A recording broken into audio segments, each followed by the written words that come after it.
Bonjour Bertrand Lemaire. Bonjour. Aujourd'hui, on a la chance, on est au pied de la basilique du Père de Montfort à Saint-Laurent-sur-Sèvre. Et on a la chance aujourd'hui de rencontrer, si je puis dire, un spécialiste du Père de Montfort qui a rédigé certains ouvrages sur le Père de Montfort et notamment son lien avec Jean-Paul II. On verra ça un peu plus tard. Bertrand Lemaire, est-ce que tout d'abord vous pouvez vous présenter en quelques mots? Alors, je vais vous dire, moi, il y a à peu près 38 ans, avec une dizaine de familles, nous avons acheté une charcuterie qui est à 4,50 m de la basilique, où nous sommes ce matin. D'accord. De cette charcuterie, on a respiré l'odeur du graillon pendant quelques années, mais on y a surtout implanté des livres, des objets religieux, pour l'accueil des gens qui viennent voir le Père de Montfort du monde entier. Parce qu'ici, il y a 3 congrégations religieuses, et les unes et les autres viennent vénérer leur saint patron, le Père de Montfort et Marie-Louise Trichet. Donc, pour me présenter, moi j'étais architecte, j'ai eu 5 enfants, et je suis avec une dizaine de familles à l'origine de cette librairie religieuse qui s'appelle La Grâce et la Plume maintenant. Et nous voyons passer, nous sommes une sorte de mirador qui voit passer des gens de partout pour venir vénérer le Père de Montfort. C'est pour ça que je me suis beaucoup intéressé à ce grand personnage. Voilà. Merci Bertrand. Alors, tout d'abord, question essentielle pour les gens qui n'ont jamais entendu parler de Saint Louis-Marie de Montfort, qui est un des plus grands saints de France. Qui est Saint Louis-Marie Grignon de Montfort? Alors, votre émission est courte, il faudrait 2-3 jours pour le dire. Mais enfin, Guillaume de Montfort est né à Montfort-sur-Meuse, c'était à l'époque Montfort-la-Canne, à 20 km de Rennes, et il était d'une toute petite famille de 17 enfants.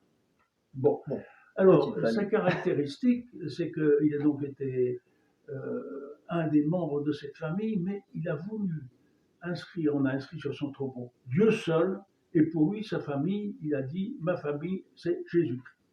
Donc, il s'est occupé de quelques-unes de ses sœurs qui sont devenues religieuses quand elles étaient un peu en difficulté, mais pour vous donner un petit exemple, 12 ans après être parti de Montfort-sur-Meuse pour aller au séminaire à Paris, à Mousson-Sulpice, il n'avait pas donné le moindre coup de téléphone ni le moindre SMS à sa famille, entre guillemets. Il est revenu en incognito dans le village de ses parents, et il a dit, j'ai quelques amis avec moi, j'irai déjeuner chez vous. Il est arrivé avec tous les clochards de la région. C'était l'homme des pauvres. Et ce qui manque peut-être aujourd'hui, justement, notamment à Saint-Laurent-sur-Sèvre, c'est l'accueil des pauvres. Alors bien sûr, les pauvres d'aujourd'hui ne sont pas les mêmes que les pauvres d'hier, peut-être. Mais la vocation essentielle de Grignon de Montfort, c'est l'amour des pauvres. Voilà. Merci Bertrand Lemaire. Alors, attendez, il a cavané un peu partout, parce qu'il a fait 25 000 km à pied, et il a prononcé 25 000 vers en poésie pour transformer toute la catéchèse sur les chants de l'époque. Donc il a marché en France seulement? Non, attendez, on en parlait tout à l'heure, il est allé à Rome à pied, voir le grand patron. Il est allé à Rome à pied? Eh bien oui, en plein pendant les guerres d'Italie, il a franchi les Alpes, il a fait... Vous savez, c'était un homme rustre. Il était capable de soulever une barrique pleine. Il avait une force. Il avait un appétit pentagruélique.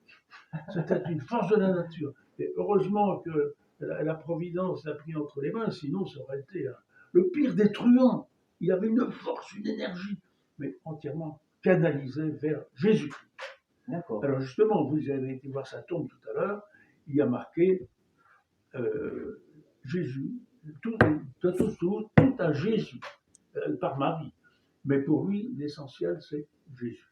Voilà, parce qu'ici, à Saint-Laurent-sur-Sèvre, désolé, à Saint-Laurent-sur-Sèvre, désolé.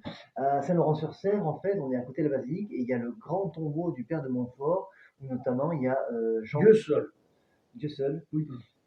Dieu seul, et il y a notamment le pape Jean-Paul II qui est venu se recueillir ici en 96. Pour revenir sur le Père de Montfort, donc il est né en quelle année? Il est mort en quelle année? Alors, dans quel contexte historique et ecclésiastique a-t-il évolué? Alors, c'était un contexte extrêmement difficile. Il y avait les protestants, il y avait les jansénistes, il y avait ceux qui étaient fidèles au pape, même parmi l'épiscopat. Et alors, il était dans ce contexte, à tel point qu'à La Rochelle, les protestants l'ont empoisonné. Il est mort jeune à 43 ans, pratiquement à la suite de cet empoisonnement. Il y avait un contexte extrêmement difficile. Et il se faisait jeter d'un peu partout, euh, même les évêques. Alors il obéissait toujours. C'était toujours l'obéissance. L'obéissance, la vertu quand même, on va dire. Alors il est allé même, j'anticipe peut-être un petit peu sur vos questions, peu importe. Oui, non. L'Esprit Saint est entre nous, il en avait tellement assez de se faire jeter de partout qu'il s'est dit, je vais aller voir le grand patron. Il est parti à pied pour voir Rome, pour aller à Rome. Il y avait un brave type qui l'a accompagné. La première question qu'il lui a posée, il a dit, t'as combien d'argent dans ta poche? Bon, il avait un tout petit peu de sous. Il dit, tu donnes ça aux pauvres, on doit faire confiance. Et alors, il voulait toujours donner tout aux pauvres. Quand il est parti de Rennes pour aller au séminaire de Saint-Sulpice, eh bien, son papa lui avait donné un peu d'argent, sa maman lui avait donné un peu de costume. Premier pauvre qu'il rencontre en sortant de Rennes, parce que là il est parti, il donne aux pauvres le beau costume que sa maman lui avait donné. Ensuite, il trouve un autre pauvre dans le village suivant, il donne l'argent que son papa avait donné. Et un troisième pauvre, qu'est-ce qu'il pouvait donner? Il lui a dit, on va se mettre derrière la haie, tu te mets tout nu et moi tout nu et on change d'habit. Et il a pris les habits du pauvre. Et il est parti comme ça. D'accord. Ça, c'était mon fort. Brut de décoffrage. Ah ouais, pas de détails. Gros but, quoi. Ouais. Alors, il est donc allé voir le Saint-Père là-bas. Donc, pour quelle raison il s'est déplacé à Rome? Mais parce que tout le monde le sait, il s'est dit, je suis prêtre, j'ai une vocation. Qu'est-ce que je dois faire? Je m'aperçois que tout ce que j'ai fait jusqu'à maintenant, ça ne marche pas. Alors, il est allé voir le pape. D'abord, il frappe à la porte des Théatins, qui était un ordre très connu à l'époque. Saint Gaëtan de Thienne, c'est ça, le fondateur. Les Théatins. Les Théatins. Alors, il tire la sonnette. Il lui dit, est-ce que vous pouvez m'héberger? C'est parfois difficile, très bien. Et il lui dit, mais qu'est-ce que vous voulez faire ici? Je veux voir le pape. Ça ne va pas être facile. Il dit, écoutez, je suis content de vous dire que je suis le confesseur du Saint-Père. Celui qui ouvre la porte. Donc, il va pour rencontrer le pape et il rencontre le confesseur du Saint-Père. Alors, bien sûr, il a eu une porte ouverte pour aller voir le pape. Il commence en latin. Le pape lui dit, écoute, pardon, français, c'est très bien. Alors, il dit, écoutez, Saint-Père, j'aimerais que vous me nommiez chez les Iroquois, du côté du Canada, là-bas. Les Iroquois au Canada, ils voulaient partir en mission là-bas. En mission là-bas, alors, deux solutions, ou je peux les convertir et les baptiser, ou alors ils me coupent le cou, c'est formidable, je pars au Paris. Et je meurs martyr. Mais je ne veux pas retourner où je suis parce que ça ne va pas. On met la porte. Le pape lui dit, vous avez monsieur. Je dis monsieur parce que les prêtres de Saint-Sulpice, on les appelle toujours monsieur. Vous avez monsieur, un assez grand champ d'apostolat en France, retournez-y. Et Dieu donnera succès à vos prédications en fonction de l'obéissance que vous aurez envers les évêques des diocèses où vous irez prêcher. Ça veut dire, mon petit gars, tu viens te plaindre des évêques qui te foutent à la porte, eh bien, retourne-y et obéis-leur. Ça, c'est un point fort de mon fort. Il se soit jeté de partout, mais toujours obéir, obéir, obéir. Et alors, le pape lui a dit, je te nomme missionnaire apostolique avec un but, c'est de rappeler le baptême. C'est l'essentiel, le baptême. Merci Bertrand. Ben justement, à ce titre, on peut rebondir sur la prochaine question, parce que par rapport à cette mission apostolique de chaque chrétien, et en l'occurrence celle du Père de Montfort, quelle a été, on va dire, la spiritualité montfortaine? Parce qu'on sait qu'il a porté beaucoup de fruits dans tout le secteur qu'il a évangélisé, dans tout le nord-ouest, on va dire, de la France. Vous pouvez nous en dire quelques mots? Oui, bien sûr. Il allait donc dans des paroisses pour prêcher des missions à peu près de 3 semaines. Alors, qu'est-ce qu'il prêchait?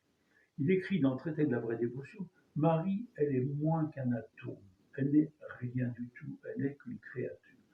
Mais si Dieu le Père a voulu que son fils naisse d'une femme qui s'appelle Marie, je pense qu'il continuera et qu'on doit vénérer Marie parce que Dieu a toujours agi envers elle comme une personne extraordinaire. Mais comme créature, elle est moins qu'un atome. Elle n'est rien. Mais Dieu a voulu que Marie soit, j'allais dire, l'ascenseur, le descenseur de son fils, à travers Marie. Et il vient nous dire, reprenez l'ascenseur dans l'autre sens, et c'est Marie qui nous amène à son fils. C'est ça l'essentiel. Et il faut bien faire ces distinctions, c'est que Jésus est le médiateur Et Marie est la médiatrice entre nous et Jésus.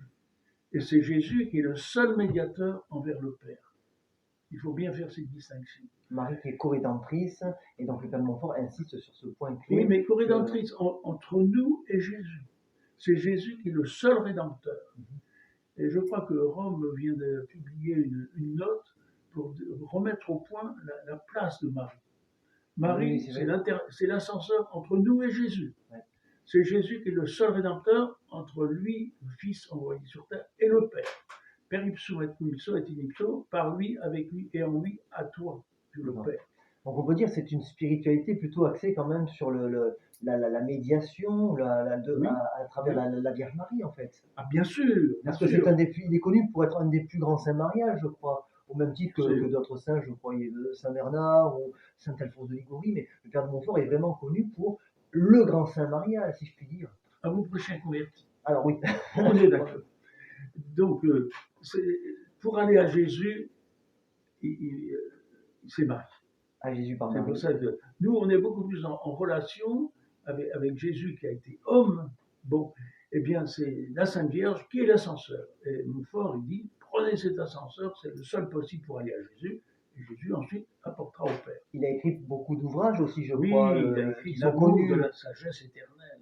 L'amour de la sagesse éternelle, le traité de la dévotion à la Vierge Marie. Et par rapport à la sagesse, justement, c'est un terme, la sagesse, qui revient beaucoup dans les écrits du Père de Montfort. Notamment, on a cette citation qui est connue, la sagesse c'est la croix c'est la sagesse. Alors, du coup, la sagesse incarnée, la sagesse est aussi un des dons, on va dire le don des dons du Saint-Esprit. Le Père de Montfort a eu un lien particulier avec ce terme.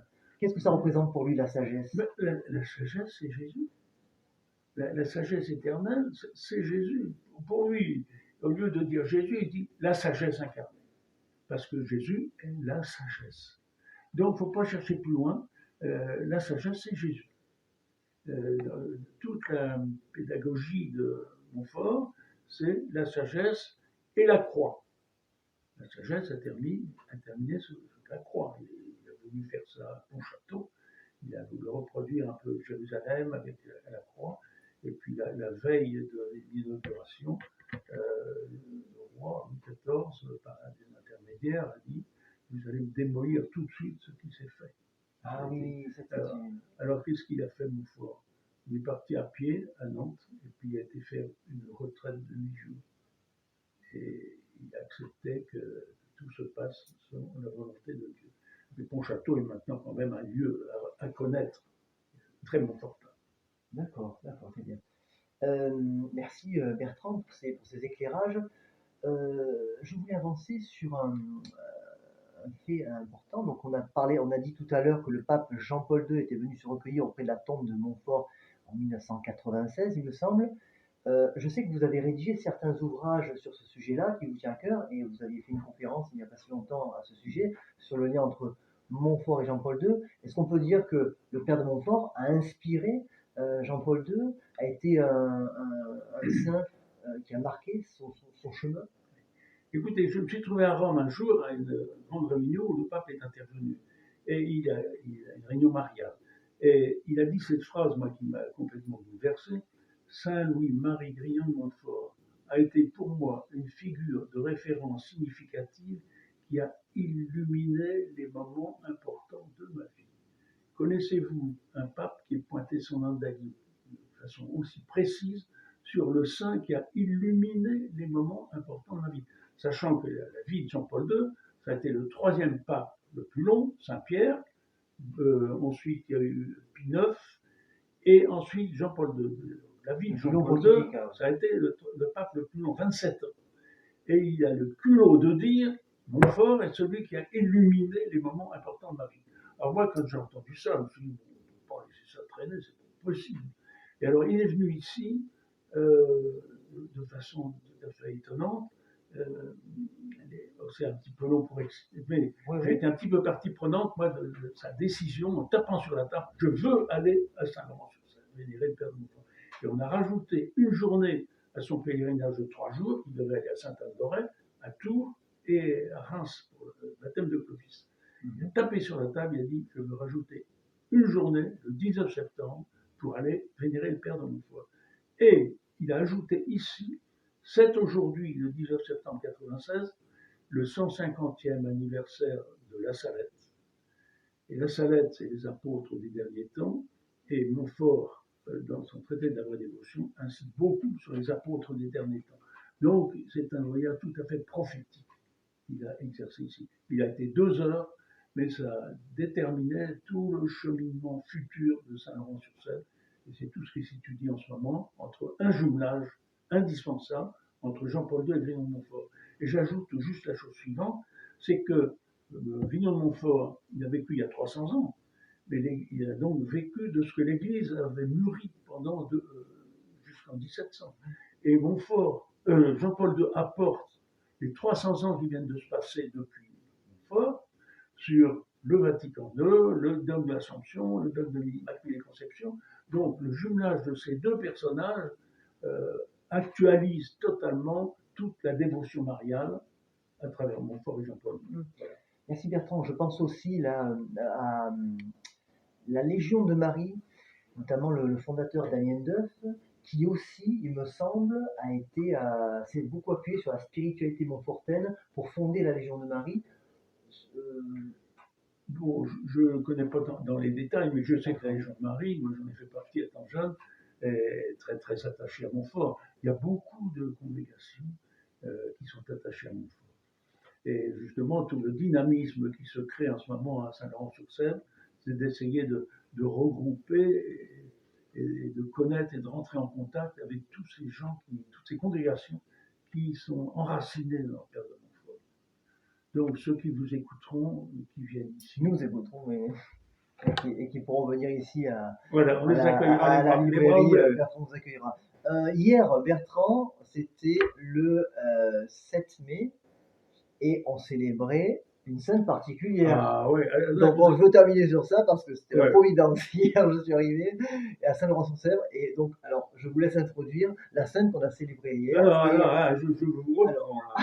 Fausse note, elle n'est que bien heureuse. Elle n'est que bien heureuse, pardon. Mais elle est intimement liée au père de Montfort. Ah bah oui, bien sûr.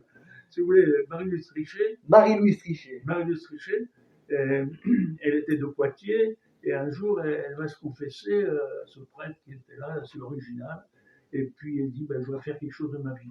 Alors il a collé dans l'hospice où il n'y avait que des pauvres gens à l'époque, les hospices, il n'y avait pas d'asile, on mettait tout dans les hospices. Et alors, il a dit, bah, écoute, tu as envie d'être religieux peut-être, mais occupe-toi des pauvres.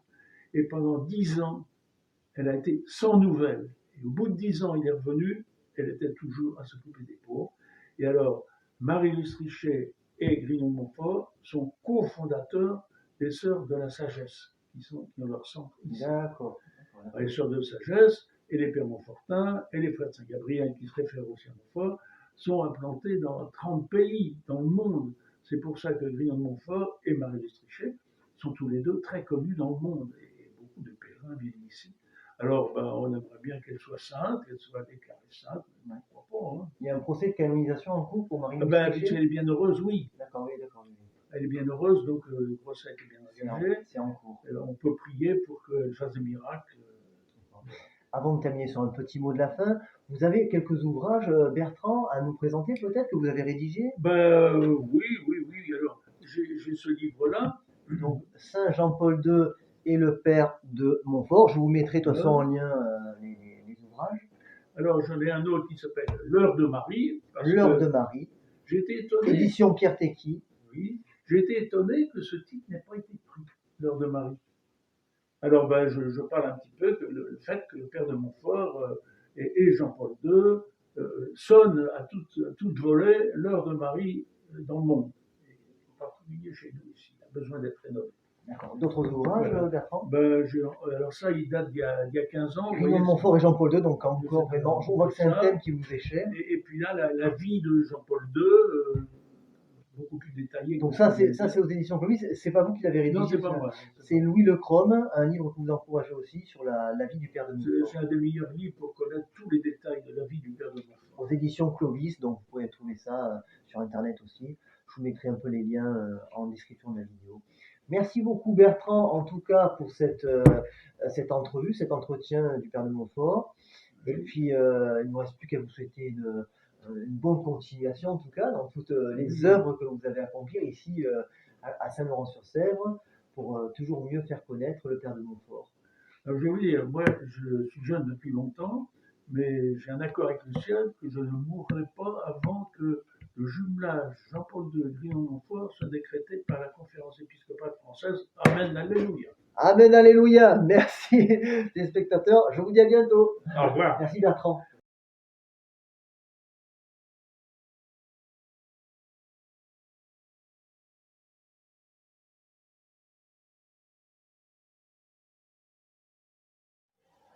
Voilà, donc là, c'est vraiment, on est dans la procure, la petite procure avec Bertrand, la procure au pied de la basilique Saint-Laurent-sur-Sèvre. Et donc, il y a plein d'ouvrages sur tous les pères de Montfort, tous les grands ouvrages qu'il a rédigés aussi sur le traité de la dévotion, le livre d'or et bien d'autres. Il y a plein de biographies du père de Montfort. Et vraiment, on va dire, c'est the place to be pour parler de Saint-Louis-Marie de Montfort. Voilà les amis, eh ben, merci à vous et puis merci Bertrand encore pour le temps accordé pour cette interview. À bientôt.